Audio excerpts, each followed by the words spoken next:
Good morning.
Good morning, Ezio,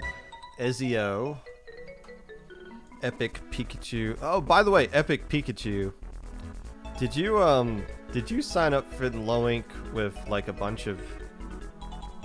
Was that you that signed up with the Ink Basher team or whatever? Peak Song.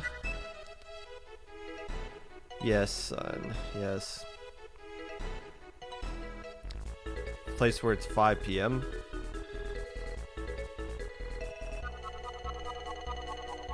Yeah. If you notice, that team is no longer signed up for Low Ink, and don't. I don't know if that was a joke or what, but don't do that. I'm just gonna leave it at that. I feel like I shouldn't have to DM you guys to tell you why that's not gonna be allowed. It only served to annoy us. Trying to impress Popgun with my knowledge of Kirby game. The Kirby game. Oh, from the song? No, the song is not from Kirby game.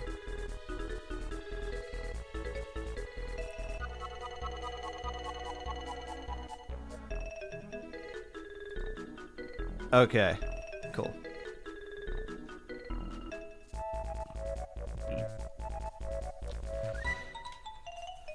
I just saw, we caught that and we're like, oh, why?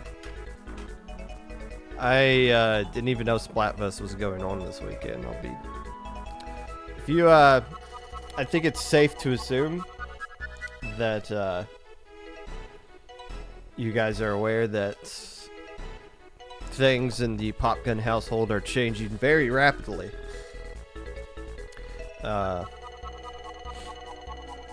My time playing Splatoon is very limited. I'm only just spending time talking to you guys about Splatoon now.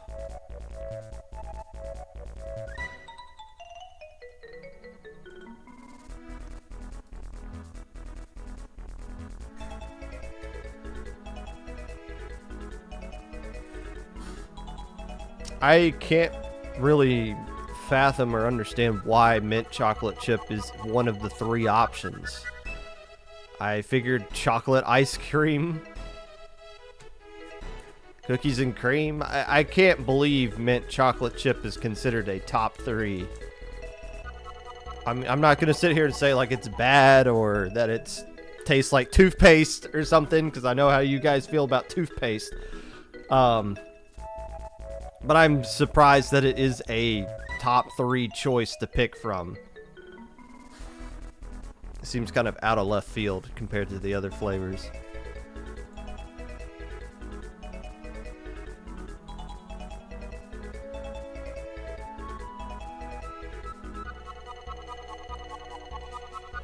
It's just my thoughts.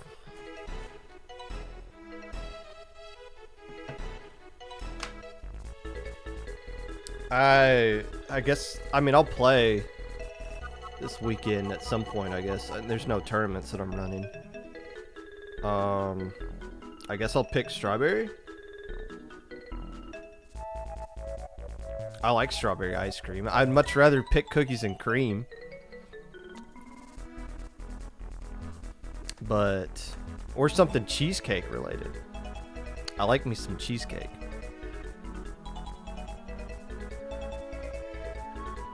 I'm not spreading anti-mint propaganda. I'm just saying. No. God, I can't even do a live show where I sit here and tell you guys straight to your face without misinformation being spread about what I'm saying. This is the state of the world we live in. The information I'm giving to you guys is direct, immediate. And I guess this is part of the conversation. You can ask questions in chat to get clarity of what exactly that it is that I'm saying. But Hoenn Hero hopping in halfway through and assuming I'm spewing anti-mint chocolate chip propaganda is simply not true.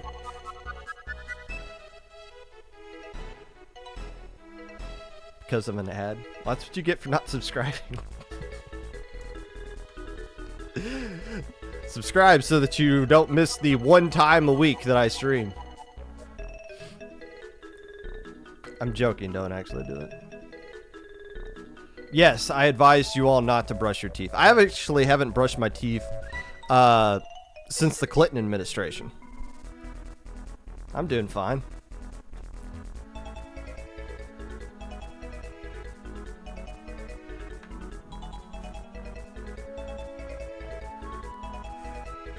As soon as they make cookies and cream flavored toothpaste, I'll start brushing my teeth again.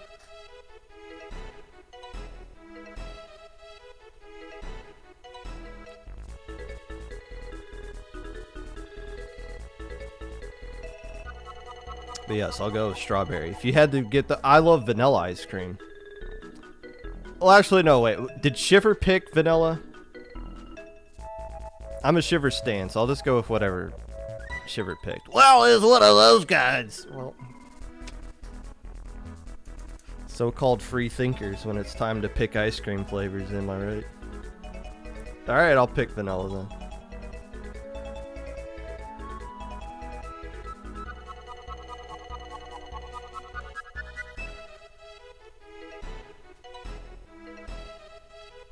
Regardless of your choice, have fun. That is not true. You only have fun if you're on my team. Everybody else is not allowed to have fun. That's how life works.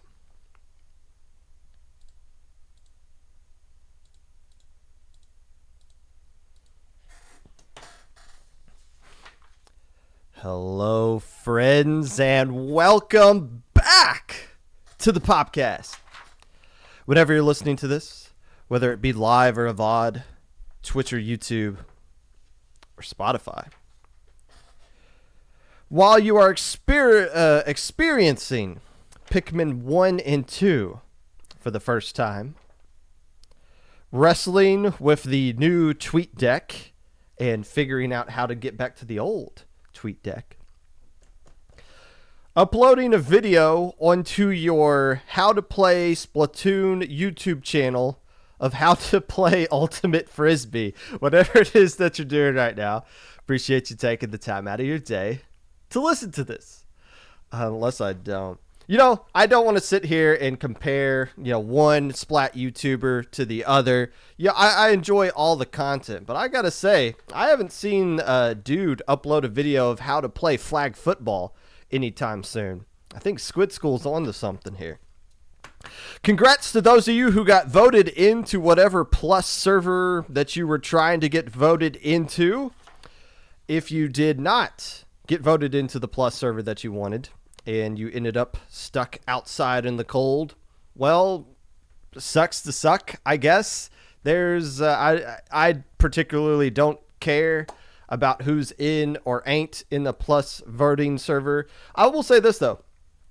Several of you are saying that you got results against people that are in the Plus server, even though you're not getting voted in. And you feel like you can consistently beat those guys. But at the same time, you're also saying that you want to get into the Plus server not because you want the title, but because you want access to better practice. Riddle me this. If you're beating people in the Plus server as you claim, then doesn't that mean the practice you're currently doing outside of the Plus server is better than the practice the Plus server players are getting? Food for thought. News of tournaments may be of interest to the casual listener of the podcast.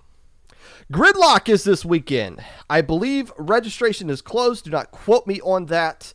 But that is a New York LAN tournament. It's going to be 2 days across this weekend. Should be a fun time. I'm going to see if I can reach out to somebody to come onto the podcast a week from today to talk about it.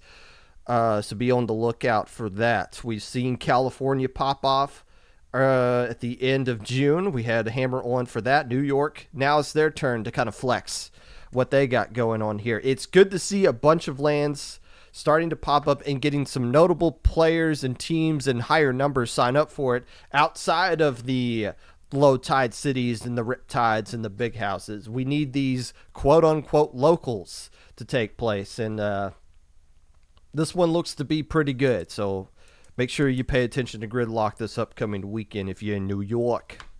Little Squid League number 31 is going to be taking place on Saturday. Make sure you sign up for that. We stand Little Squid League here. They actually send me some merch. We'll be covering Little Squid League on the next episode of the podcast as well. Dapple Productions is streaming EU tournaments for the Overlord events that are going on in Europe. I believe they streamed some German events this past weekend. I don't know what they got going on this weekend, but Dapples, congratulations to them for having the rights to stream Overlord stuff. That in itself is impressive. So congratulations to them. I'm sure they'll be streaming some more stuff across the entire continent of Europe. Today we're going to be talking about the SAC qualifier and who is going to secure the final spots going into the finals for the season number 7. As well as look at some of the notable, currently eligible for low-rank teams that have been flexing over the course of the past weekend. Hey, look at that. My Life Paradise players are in chat. How about that? But first,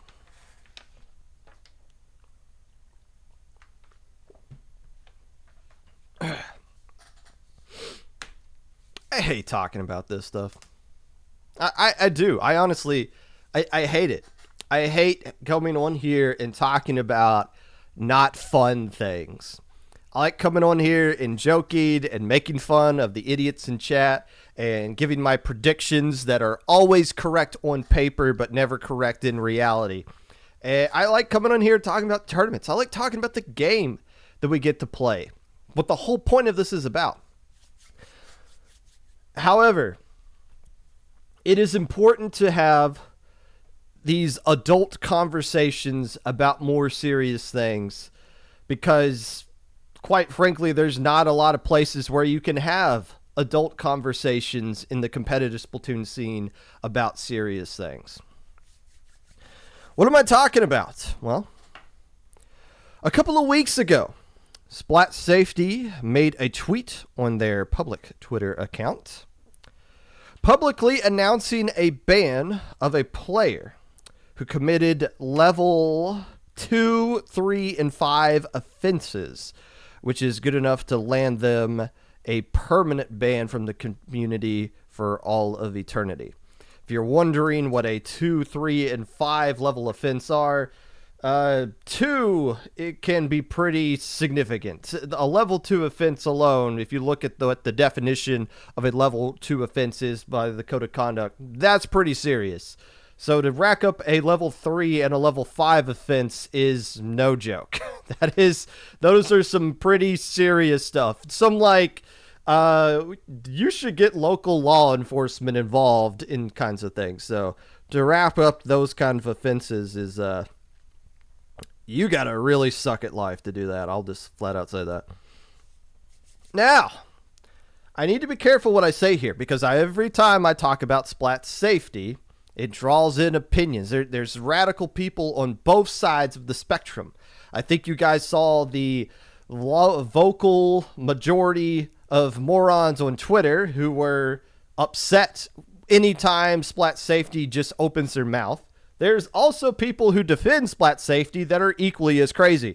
The last time I talked about this was on episode 136 of the Popcast. And on that episode, somebody accused me of being the gaming equivalent of the Rush Limbaugh show. Now, this is somebody who is defending Splat Safety before I have anything, before they even hear what I have to say about it, and flat out accusing me of being basically a radical, right-wing political jackass.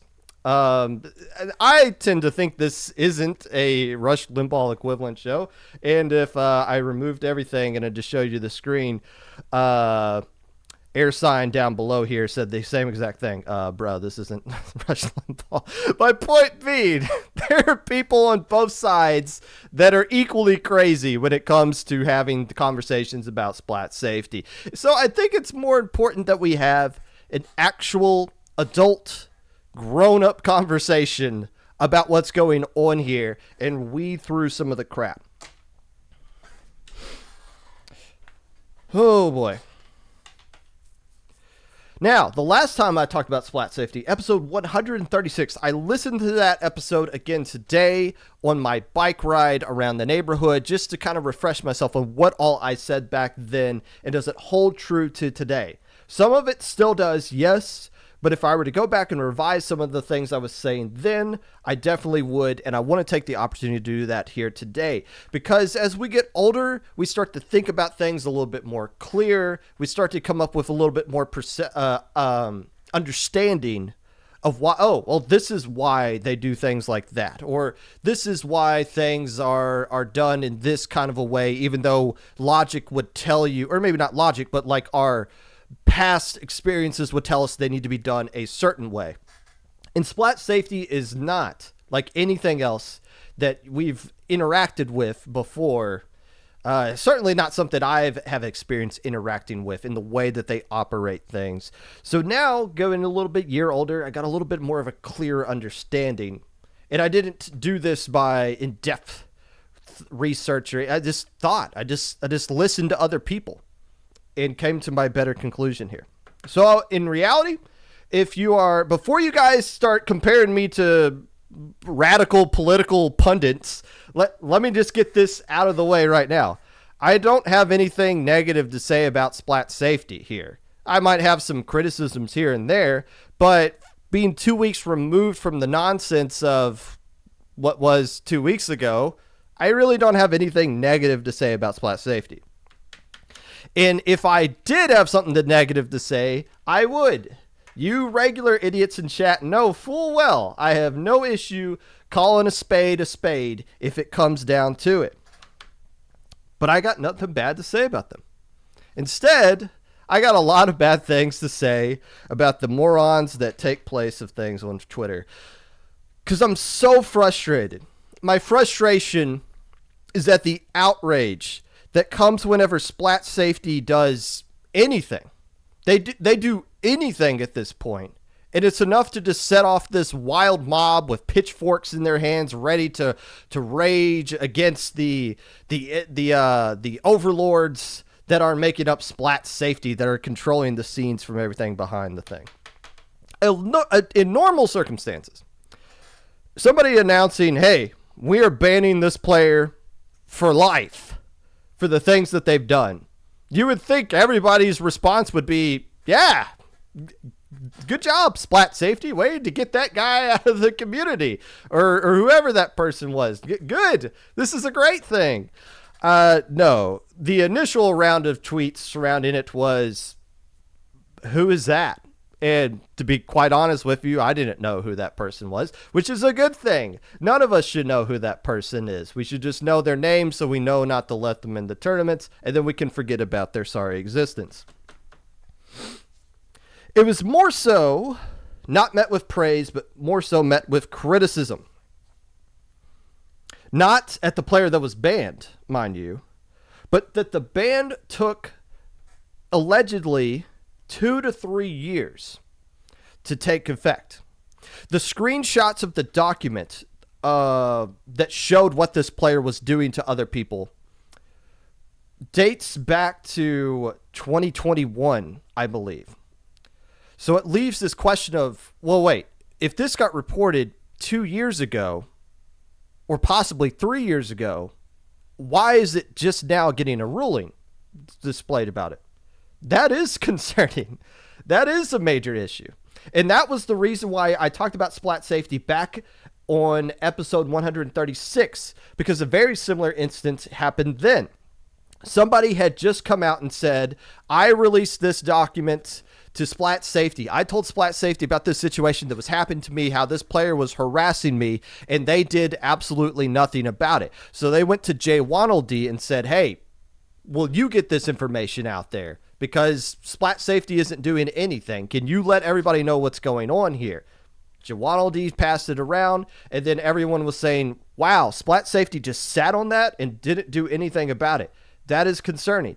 And yes, that statement alone is concerning. And I'm willing to, without doing a deep dive investigation, because I don't know when this most recent situation got reported to Splat Safety. Because full disclosure, I'm not a part of Splat Safety.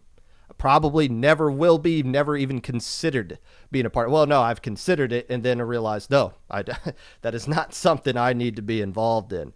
Godspeed to those that are involved in that. But I do not know when that report was made. And without doing any deep diving research into that report, I could see how everybody could believe that it was reported 2 to 3 years ago, and in actuality might have been actually reported 2 to 3 years ago. The reason I say that I believe that it could be reported so far is just by looking at the Twitter of the Splat Safety account.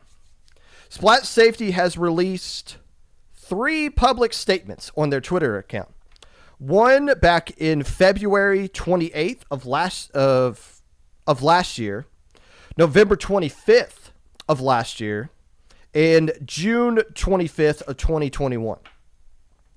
The statements are still up on their Twitter account, and the Twitter account of Splat Safety isn't that deep, so it doesn't take that much reading into to figure out, like, to go through and read for yourself what those statements say if you've already forgot. But the crux of the statements essentially say, we're understaffed. We need more staff. It's causing delays. All three of those statements, they all say something different, but the thesis of all those statements is we need more staff members. In 2021, we need more staff. February last year, need more staff. November of last year, need more staff. And if I could read off just a small portion of the statement that was released in November 25th of last year.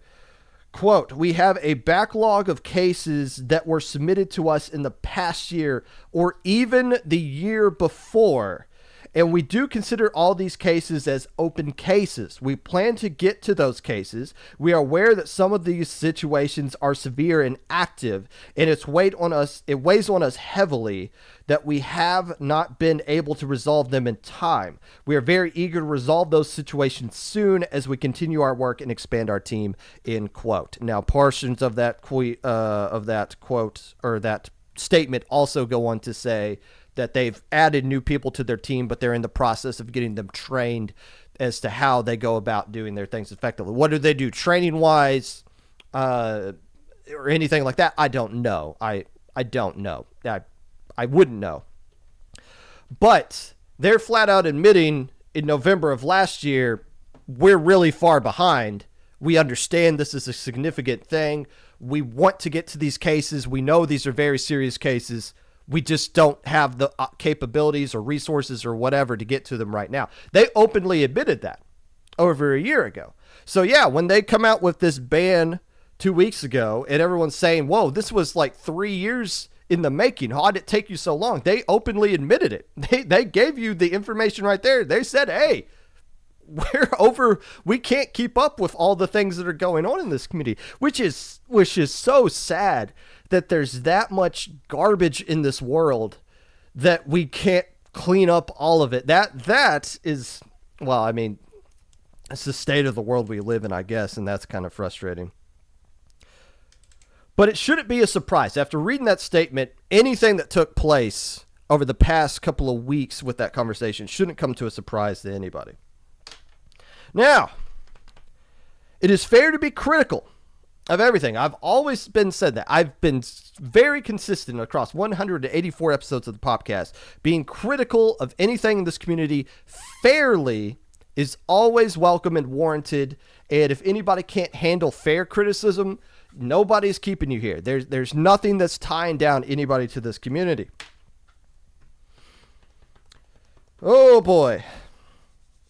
There's a lot of unfair criticism that was kind of flung around with this, though.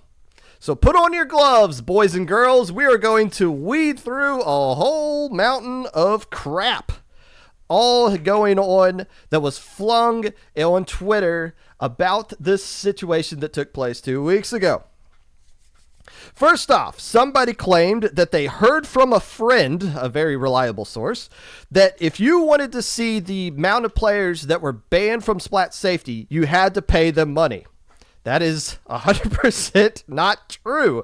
If you were to look on the information through the code of conduct and the Twitter of Splat Safety, you know that anybody who is a signatory or somebody who wants to agree to uphold the code of conduct within their rules and becomes a signatory then gets access to the list of players that are banned from it. There's no payment that goes involved in that. There's no, what would you even give money to Splat Safety for? What would Splat Safety do with money? What would they buy? That would make no sense. If Splat Safety is truly collecting money, what are they doing with it? So no, if the source of my friend said this, I find that to be a little bit untrue, just based off of my own logic with how that goes right there. But you might be saying, well, how come there is a public list of people that are banned and a private list of people that are banned? I think more people are starting to understand now with Splat Safety releasing the document they did last week about everybody that was banned. More people were saying, well, how come not everyone's up on this list? I think people are starting to understand it's to protect the victims that are involved in these situations. Not everything needs to be made public. And not everything needs to be handed out in this. Everybody needs to take part and then pay attention to what's going on to this one player, and let's shame this kind of situation. Sometimes some of those smaller offenses are just people being jackasses. Smurfing into low ink is technically covered by the code of conduct. It doesn't say ye who smurfs into low ink are going to get banned for this amount of time, but it says essentially like falsifying your identity into a tournament can lead to, I believe it's like a level 1 offense, which is more, I think mostly like a warning and then into something else. But there are some like minor things. It's not just always these crazy, wow, you are doing this to who kind of situations. Sometimes it's just jackasses being jackasses that need to be addressed, and it don't need to be public knowledge that it's just this person's just going down right there. So no, it's not a paid kind of situation that's going on there. Number 2, people are saying, how are we supposed to trust the council when it's anonymous? Fair question to ask. Yes, everybody that's on the seating council is anonymous except for the public figure. In fact, I don't even know if Kraken Mayor is still a part of Splat Safety or not. I know of one person that is anonymous that is on the Splat Safety Council. The only reason I know that one person is because they admitted to me who it is. The everybody else that's on the Splat Safety Council, no idea. I could have speculations that it's mostly made up of people that are from organizations and maybe some people that aren't from any organizations. I don't know. It's a total guess at this point as to who would be a part of that. But how are we supposed to trust an organization if we can't know who is actually behind the organization? How about looking at the track record of the organization? The public list is out of everybody that's banned. And by the way, if you were upset at Splat Safety and then they just gave you the public list of everybody that's banned and that's what oh, thank you. This is what we've been asking for. This answers all of our problems. They listen to us. What? You guys were upset at Splat Safety because you didn't know who was already publicly banned?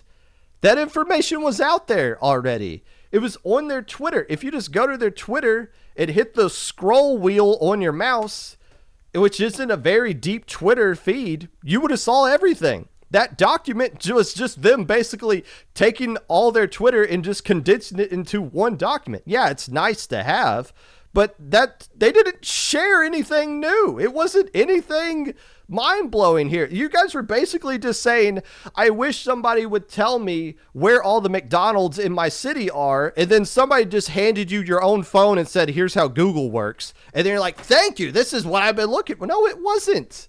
If that's really what you guys were that upset about, then that's on you for being bad at finding public information. That's praising Splat Safety for that was, it was like, okay, whatever. I mean, it's nice to have, but it didn't fix all the issues you guys were raging about just the week prior. Regardless, now that the public list is out and you look at the list of everybody that's banned from Splat Safety and you want to know, is this an organization I can trust or not? Look at that list. Is there a single person on there that you think, they got that one wrong? That ban was a little bit too long. They need to shorten that. No, they all are legit.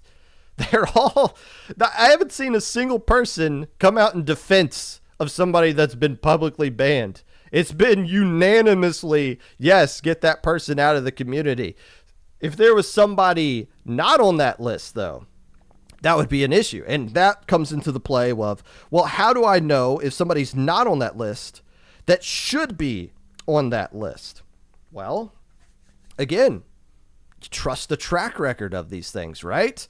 If everybody on the list is somebody you agree with should be banned, then it comes down to the private bans. They're the ones you are kind of worried about. Then it comes to the orgs, right? Because the orgs are the ones that pay attention to the private bans. And if there was somebody that was privately banned wrongfully privately banned by Splat Safety. How come we never see anybody tweet out about that? How come we never see anybody share a screenshot? Like when I ban you guys from Low Ink, you share my screenshot all across social media like it is your badge of pride. Wouldn't that be so easy if you were banned from Splat Safety, banned by Splat Safety, and you feel like it wasn't justified? All you got to do is screenshot it, put it on Twitter, and all the idiots who just search all day long for Splat Safety, and they see that, they're going to instantly like it instantly back you up, and they're not even going to read your tweet. They're just going to see you're being negative about Splat Safety, and they're going to go in and fully support you. It'd be so easy to do that. How come nobody does that? How come we never see any of those tweets? Could it be that the people that are privately banned are accepting the private bans because they know they did wrong and they want to keep it private because they know it's going to work against them if they were to make it public? So wouldn't the lack of everybody, and people in this community will go on Twitter and cry when they stub their toe, but not a single person goes on and cries when they get privately banned from Splat Safety? I think that will give you that gives me enough instance, knowing how stupid people are on Twitter. That gives me enough hope that Splat Safety is banning people privately and fairly in a way to where the track record leads up. So yes, even though you don't know who's behind the council, you can understand that they have a fair track record that is keeping things safe. But Pop Gun, what if there's this instance where they try to protect one of their own? They have personal biases. Yes, everybody has a personal bias. So what if somebody on the Splat Safety Council has to deal with a case that is like their friend or their family member or their teammate? Are they going to be fair about that, or are they going to let certain situations slide? Well, I don't know. Ask In-Game TV how they felt about that 2 years ago when one of their TOs got banned from the community for 10 months. In-Game TV, being a signatory of Splat Safety, had one of their own banned for 10 months. And I think that's what shows that Splat Safety isn't just a one org thing. It's all these other orgs that are probably a part of it that are holding each other accountable. And yes, I'm sure there are still biases in these things, but it seems like with that one instance in particular, that they're not going to just protect one of their own. They're not going to put people, let certain things slide based on certain people. It seems like they're being fair across the board with the information they're giving us and with the information that doesn't need to be shared. The track record of Splat Safety, in my opinion, shows that they are trustworthy enough, even when most of the members are anonymous. And if you don't understand why the members are anonymous, I just think about this for a little bit, okay? With the bans that we deal with IPL, and people will direct DMTOs at IPL all the time and say, hey, this happened in the tournament, or this personally happened, or I don't feel comfortable coming to Splat Safety, I'm going to bring it straight to you guys. We deal with people smurfing all the time. We deal with people being straight up bullies all the time. We deal with a lot of stuff. Some of it can be a little bit triggering to the staff because some of the things that people are telling them about are instances that happen to them as well. So it's not always a comfortable thing for them to deal with, but those are things we deal with.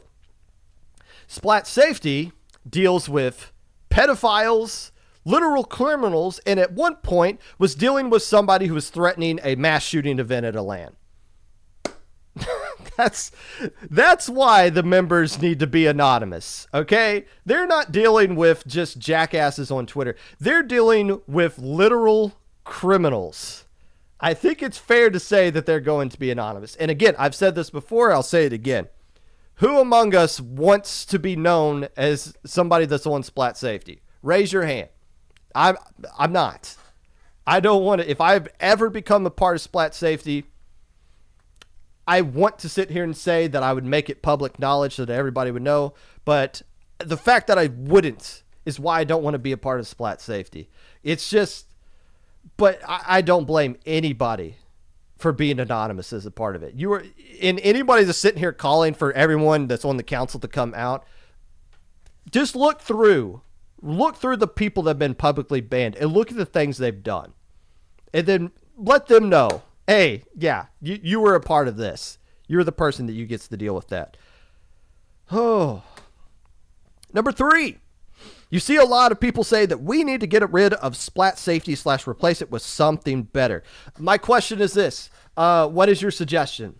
What do you want to replace Splat safety with? And why? What do you think is going to be better than what's going on right now? We see a lot of people say, I don't want somebody else telling me who I can and can't play with, to which I respond, who's banned from Splat safety that you want to play with? What? But if it's really coming down to we need to replace Splat safety, what are you going to replace it with? Nobody has ever suggested what you want to replace Splat safety with. And at the end of the day, it doesn't solve anything even if you replace it with it. You're still going to need a whole lot of people who are going to volunteer time. You're going to need people who are going to make a code of conduct and have time to be able to investigate these things thoroughly to make sure that when somebody complains about somebody, it's actual legit hard evidence and not just somebody faking screenshots to try to defame somebody. You're just going to get Splat safety again. And the issues of Splat safety being understaffed and not having the resources, those don't just go away. They get worse because you're starting all over again. So if you're saying we need to get rid of Splat safety and you're not suggesting any kind of thing to back it up with, then what's the point? I'll tell you what the point is. The point is just to rile up some pitchforks and get some more likes on Twitter. So that's all the bull crap that you got to weed through. And once you start to weed through all of that stuff, you start to realize, what are the actual issues here? What are the things we can actually talk about? And I hope we can get to that point as a community. Eventually, as the community gets older, we can start having these more, okay, what does Splat safety need? What can we do to help Splat safety? I'm not going to volunteer to be a part of their council. I can't, I'm not. But maybe we can get out the information about Splat safety enough to find other people who can or want to be a part of it or are willing to donate their time outside of doing full-time jobs and all the stress of IRL stuff to invest even more time into this hobby that this scene is for us right now. This is where they can help make things better. The one thing I would say, what's frustrating about Splat safety and why I understand a lot of the frustration, where a lot of the frustration is coming from when it comes to Splat safety, is whenever they post a ban, it's always like 8 months after the last ban. So it seems like from those past 8 months that they've been doing nothing, which after having more conversations, more understanding, you start to realize, oh, they're not doing nothing. They're just drowning in all the work that they have to do. I think some of that would help if Splat safety could just do a month, once a month, just be like, hey, we're here. We're doing a lot. We need help. It doesn't have to be here's the cases we're working on. It could just be a monthly, hey, we're here. We're trying. We appreciate your patience. We understand the significance of these things. And even doing monthly statements. I'm sitting here saying that like it's an easy thing to do. It's not. And that requires constantly coming up with things to say. But just if they could just use their Twitter more than just this person's banned, I think that goes a long way to help. I mean, just look, they just posted a document of public ban things and people were throwing confetti all over. This is what we were asking for. No, it's not. The information was right there. They were just being nice to you. If that's all it takes, and if Splat Safety could find a way to just consistently tweet, and it doesn't need to be silly stuff. I don't need my Splat Safety account to tell me what they think of mint chocolate chip ice cream, okay? I'm just saying, just a, hey, we're here, we're trying our best. Here's what we need to help. I feel like that would be a huge step forward in the right direction. But damn, all this quote-unquote drama that goes on in the community, it all boils down to one thing. We can't have actual adult conversations in this community because they're being drowned out by the vocal majority that is A, misinformed, and B, doesn't really care enough to find the actual information. So the next time Splat Safety sneezes and everyone goes crazy on Twitter, you idiots in chat, I beg you, be the voices of reason. I see Jim from Squid School posting videos about it, having an adult conversation, explaining what's going on in the Smash community with their safety council and how it relates to the Splatoon side as well. We need more stuff like that. We need more conversations like that. And if there's somebody that's responding to that by calling him a dick rider, maybe that's somebody who doesn't have an informed opinion and is just looking for Twitter likes. Maybe we need to find a way to separate the crap from the actual conversation. And that's what I'm begging you guys to do, because I can't save everybody. But those of you listening to this Popcast, live or a VOD, Twitch or YouTube or Spotify, this is your chance. I can save you guys. Be the voices of reason. Let's try to fix this so that the next time this comes out, we can have adult conversations about it. It's time for all of us to go back to school, start to relearning things. Remember Schoolhouse Rock? The preamble? We the Squid Kids, in order to form a more wholesome community, establish justice, the Splat Safety COC. Provide for the common defense of gays, lesbians, and trans, minors and minorities. And don't forget non-binary to ordain and establish this code of conduct for the betterment of Inkopolis. Happy 4th of July. There was one highlighted message. Ooh. As someone who has experience, this is Hoenn Hero, someone who has experience doing Splat Safety kind of work, but for the Pokemon Showdown community, safety's job is easily the hardest job in the community. The stuff they more than likely have to work through is time-consuming to ensure the correct and fair judgment is made, and honestly awful to look at, read, take a wild guess at the what kind of stuff I've seen. Yeah. This doesn't mean they shouldn't be given criticism when it's appropriate, clear. It's not a hard job. What was eye-opening for me, Hoenn, hearing Jim go through the video that he posted on his Squid School account, was how the Smash safety community admitted that to get through all the information, all the cases they had, it would take them years to do that. And that is eye-opening, just like the amount of work that they have to go through. And I mean, you got to be fair to the process. And it's not like, I guarantee you, whoever's a part of these safety councils don't have law degrees and didn't go to school to study how to deal with basically criminal cases that they got to figure out there. It has to be insane, the stuff that they got to go through. And again, they're just volunteering time to do that on top of whatever else that they do IRL, and I'm assuming in the Splatoon community. It's we live in a crappy world. That's hopefully.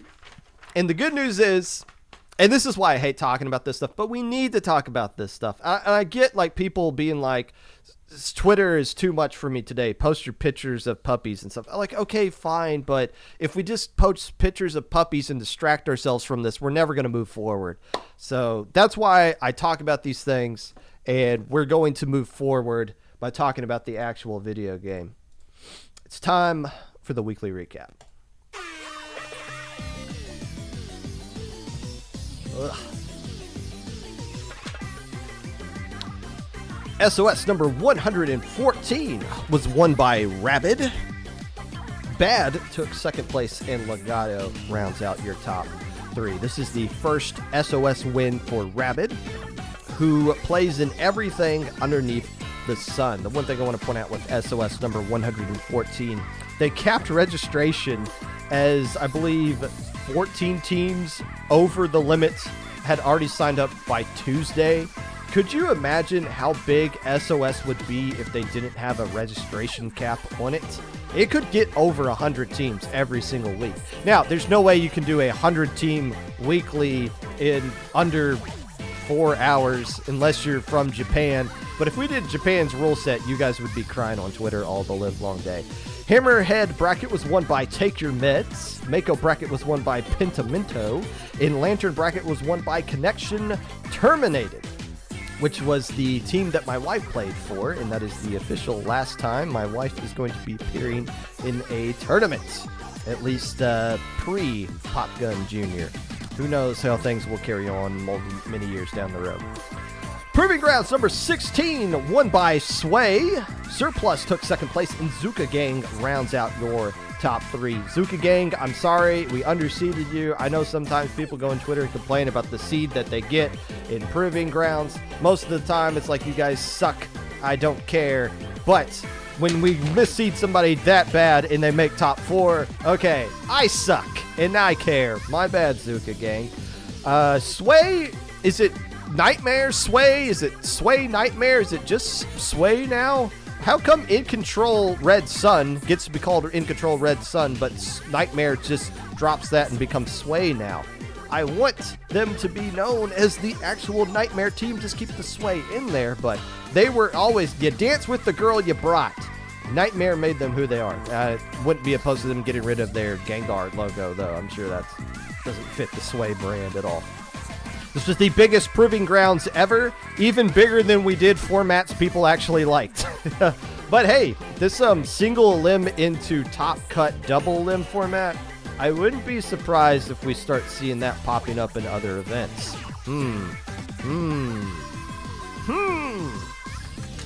Squid Junction number 47 was won by LMAO Smiley Face. Formidable Oak took second place in 5G 5 gigabits Wi-Fi rounds out your top 3 there.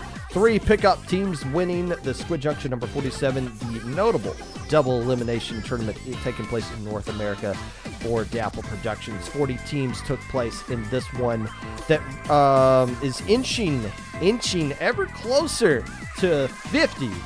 The 50th edition of Squid Junction. We'll be excited whenever that happens, unless we're not. Mode Cup number 2. Because there was 3 Mode Cups and 0 is the first one. That is how math works. Flippa Floppa is the team that won that Mode Cup, which was Splat Zones only. Reconnect took second place, and Comet rounds out your top 3. Mostly all Japan getting podium in that one. Flippa Floppa, I believe, was Kyo and Biscuit and Clicks, and one other person didn't recognize, so I don't know how many players from Japan made up that version of Flippa Floppa, but Japan coming over and playing in these Mode Cup events that has a $100 prize pool. Wherever they're getting that $100 from, I hope whoever's finding it is getting a nice return of investment on that and makes it worthwhile. At least they're getting some strong teams out of it. And that was your weekly recap. Sponsored by Twitter Circles. No, I don't have a Twitter circle, but I promise you, if I did, none of you would be in it. I don't even have a private account, but pretty soon, apparently, none of us are going to have Twitter circles at some point. Some of you, I'm in your Twitter circle, and I think it's actually kind of cool. Some of you, I'm in your Twitter circle, and I'm like, what? You're like half my age. I don't care what drama you're dealing with high school. Why am I here? So, unfortunately, Twitter circles gets to be the sponsor. At some point, I will release a book called Hello, Friends, and Welcome Back. That is going to be my tell-all book of all the things that happens to me in Low Inc. and everything else that you guys don't see. All the DMs that we have to deal with there. And that will be my private account. But I'm not releasing those information for free in a circle or a private account. Y'all are paying for it. It's going to be coming out in a book at some point. Twitter Circles, today's sponsor of this segment of the Weekly Recap.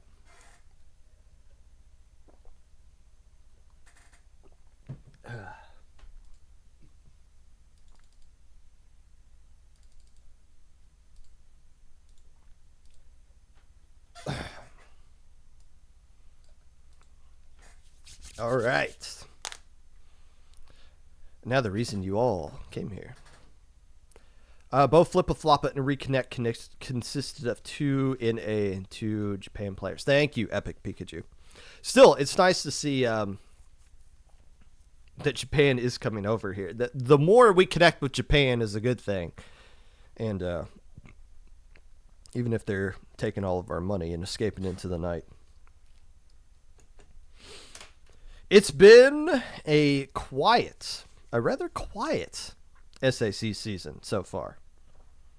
Viewership has still been fine. The viewership for these qualifier tournaments has still been just as high as they've ever been as far as IPL is concerned. Participation, though, while we're seeing skyrocketing participation in Low Ink, Little Squid League, Minnow Cup, Grandma Got Run Over by a Reindeer Cup, all of these events are getting a record number of teams participating in, especially during the summertime here. You are not seeing that in SAC. At this point in the past 2 seasons, the amount of teams that have signed up in the past in the first 3 qualifiers of the past 3 seasons. This season, 91 total teams have signed up. I believe 30 the first one, 31 in the second one, and 30 in the third one. 91 teams total have played in this season. At this point in season 6, 133 teams have played. And at this point in Season 5, which was the end of Splatoon 2, when Splatoon 2 was basically dead and everyone and their mom was firing missiles all the livelong day, that had 109 teams through the first 3 qualifiers. So this is a pretty low as far as turnout is concerned for this SAC season. And even more confusing, it's not that there's not high, strong teams that are playing in this. In fact, you could argue these are the strongest teams that have ever played in an SAC event. You have Red Sun, Rapid, and Decay all playing in this event at some point this season. Only one of them has qualified for the finals so far, but the other 2, combined with Red Sun, have won an SOS tournament at some point. In theory, you should not have teams winning SOS that are scraping through in a Game 5 to win an SAC tournament like Red Sun did, or flat out failing to win an SAC tournament in qualifying like Rapid and Decay have yet to do, or have done and have yet to qualify. Like, that shouldn't be happening, right? Why is that the case? A lot of you would argue that it's Low Ink's fault. Oh, Pop Gun, you guys need to lower the Low Ink skill cap, make all the alpha teams play in Low Ink, or play in SAC, and then lower the SAC skill cap to everybody below +3 and below. First off, I don't work at SAC, so I don't decide what their skill cap is. Second off, if you want to hear me argue again and again about why the Low Ink skill cap is as perfect as humanly possible, well, maybe next episode. I don't know. I got too much to talk about here. But no, the skill cap isn't really the issue. It's the kids that are to blame. Now, I think it's just more so the fact that the upper echelon of teams don't really play in open tournaments, or haven't been playing in open tournaments as much as they have been. We're seeing some stronger teams playing in proving grounds, but and probably in the EU tournaments, the weeklies, you're seeing some stronger teams play in that one. But you're not seeing a lot of the stronger teams that are playing in these other tournaments. I'm not sitting here saying that Red Sun and Decay and Rapid shouldn't be winning SOS. That's not at all what I'm saying. I'm saying all the teams, you look at this and you think that the skill cap is off. I think there's just a lot of players that just don't play in certain events unless there's cash that is involved. There's some sort of money prize pool. I think that might be the case. Regardless, we're looking for a champion this season. And this season's a little bit different from seasons in the past. In the past, you got points based off of where you finished each tournament, and the top 8 teams got moved on to the grand finals. This time around, 12 teams are going to be taking place into this tournament. 12 make the finals. If you win an SAC tournament, you get into the top 4, meaning you get a bye in that top 12 grand finals. If you finish in second place of an SAC tournament, you automatically qualify for the finals as well.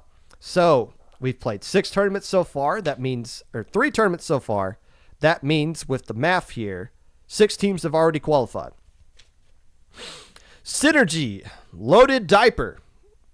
I'm going to be a couple of weeks away from having many loaded diapers in this house. In Control, Red Sun, Wipeout Punks, Shiba Game, and Velocity are the 6 teams rounding out half of the 12 that are going to be playing in the finals of this season. Now, Roundy has prepared this document that anybody can look up here. And if you want to follow along, I'll put it in chat as well. I do have confirmation that that word, son, is actually pronounced loaded. So there you go.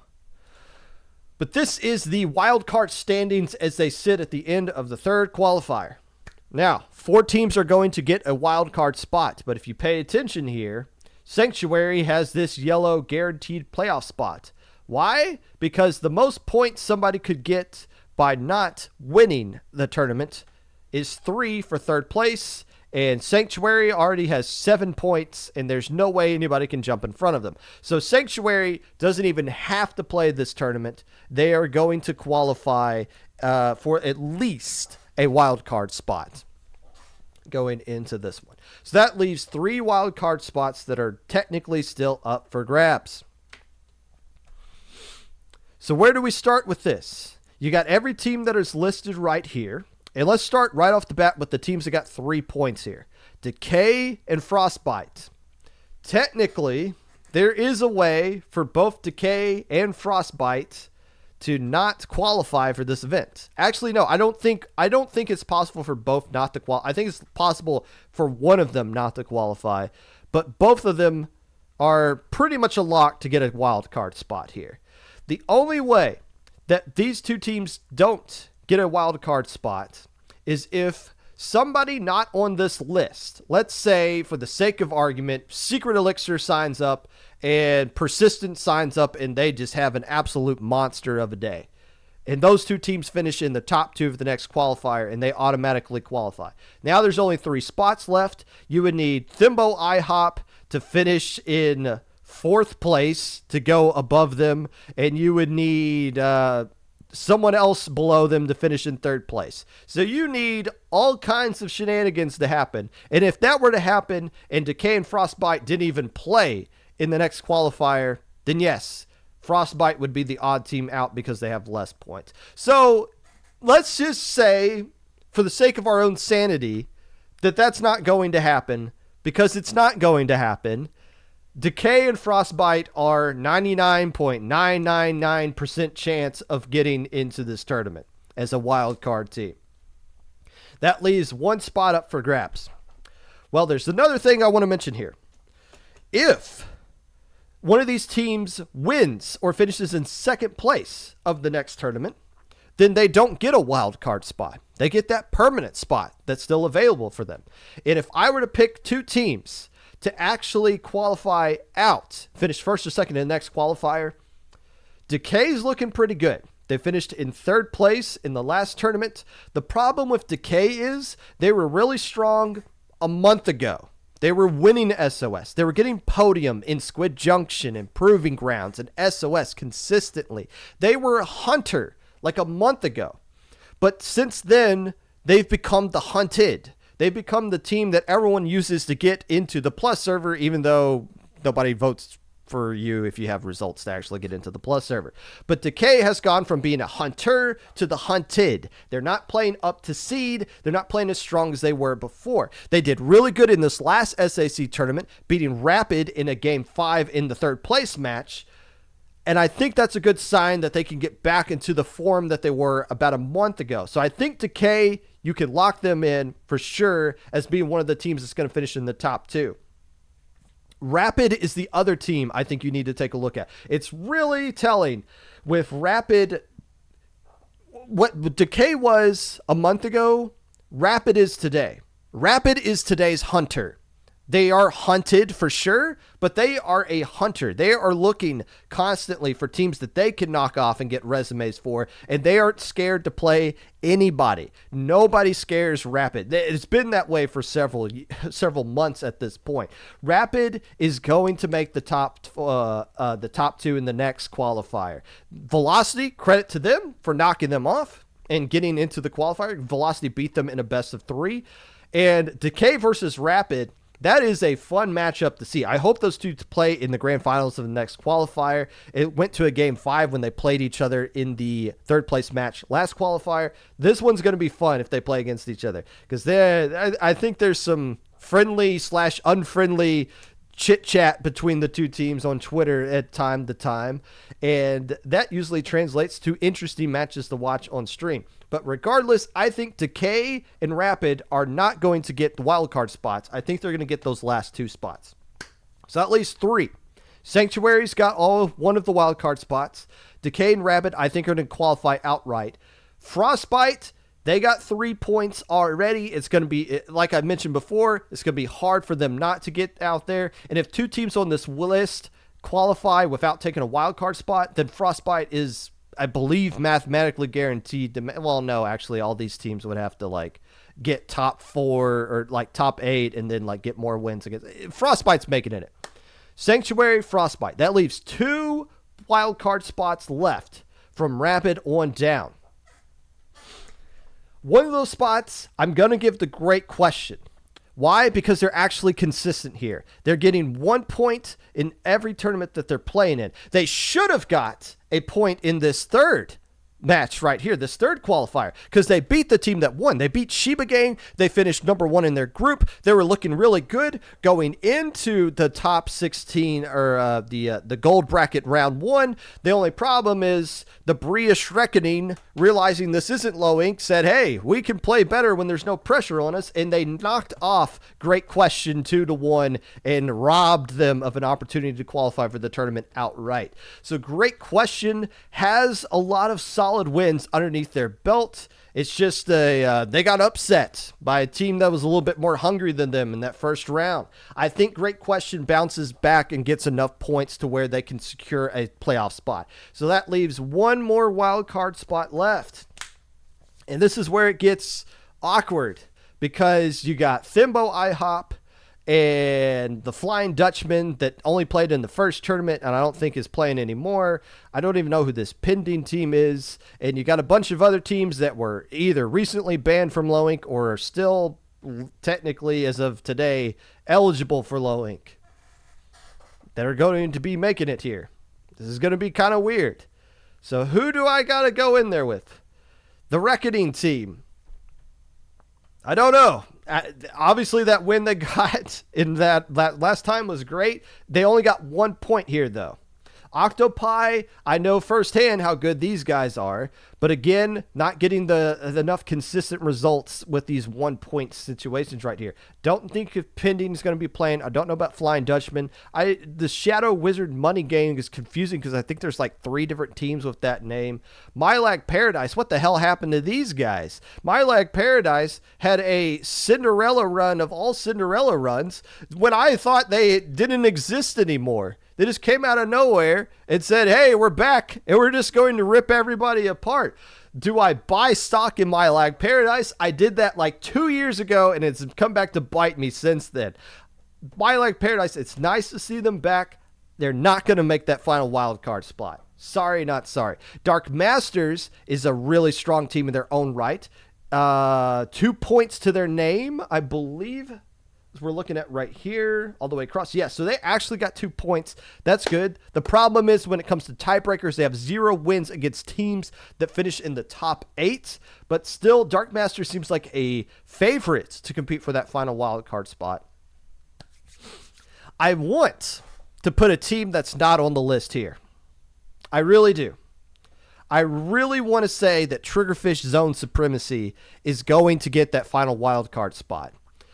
They played horrible in the group stage, fell down the silver bracket, and went undefeated in the silver bracket. I think they got things kind of figured out. I think they just had a rough start to the tournament and got everything back up onto their feet. The problem with the final reckoning is, well, they pretty much have to make it all the way to grand finals if they want to do that. And for them to make it to grand finals, they're going to have to get past Decay and Rapid and possibly Velocity, who said they want to play, even though they qualified, they want to win a tournament so that they get a first round bye in the finals. So does Triggerfish get past Rapid and Decay?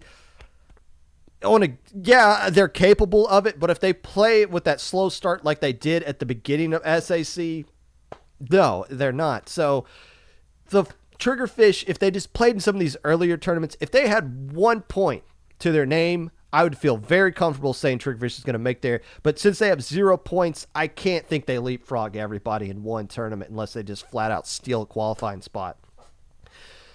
So as much as it pains me to say this, that only leaves one team who's going to get that final wildcard spot. Thimbo freaking IHOP. And this is as boring as it gets that I'm saying the top 6 teams on this list here are going to qualify. But when you break it down and you look at what everybody's accomplished, Thimbo IHOP's in the best situation to actually get it done. Now, they have to play like they did in the second qualifier. I believe they fell to silver brackets in the third qualifier. I think Octopi beat them, actually. I could just be pulling things out of my butt here. But if Thimbo IHOP's potential is the highest of all the other teams that I didn't mention right here, if they play like they did in that second one, Thimbo IHOP's going to be taking that wild card spot, and they're going to be in the final round of the tournament. So there you go. Here's the 6 teams that are going to qualify out. Decay, Frostbite, Rapid, Thimbo IHOP. Great question. And who's the other team? It's just those 5 because Sanctuary's got the other one spot. Clip it, ship it, take it to the bank.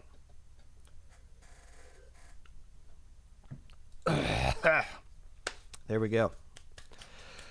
That does it for today's episode of the Popcast. Next week, I'm going to try to reach out and see if we can get somebody from Gridlock on. We'll recap Little Squid League, and hopefully we can just talk about video games next week, and stupid stuff on Twitter doesn't take place.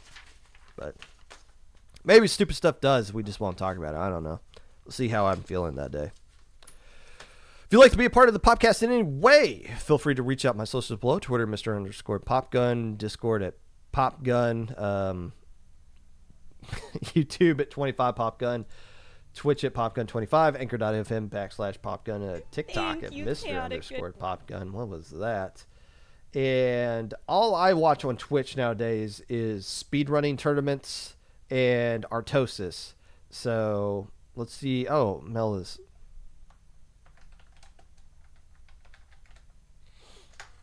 Between now and next week, get vaccinated, stay safe, wear a mask when applicable, don't do anything dumb, and be the voice of logic and reason in this community. Weed through the bull crap. Wear some gloves while you're doing it.